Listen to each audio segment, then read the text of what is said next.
বাদশা নামদার, হুমায়ুন আহমেদ, পর্ব ২৪। বীরভূমের নোকরা গ্রামে হুমায়ুন তার এক আমির তখতি খাঁকে পাঠিয়েছেন। হিন্দুস্তান সম্রাট এই অঞ্চলের লক্ষ্মীবাই নামের একজনকে তার সঙ্গে আহার করার নিমন্ত্রণ পাঠিয়েছেন। লক্ষ্মীবাইকে নিয়ে যাওয়ার জন্য ১৬ বেহারার রাজকীয় পালকি এসেছে। তখতি খাঁ সম্রাটের একটি হুকুমনামা সঙ্গে এনেছেন। হুকুমনামায় লক্ষ্মীবাইকে ৫০০ বিঘা লাখেরাজ জমি দান করা হয়েছে।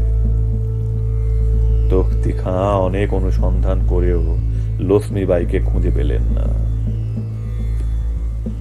যেটুকু জানা গেল, লক্ষ্মীবাইয়ের স্বামী এবং পুত্র ডাকাতের হাতে নিহত হয়।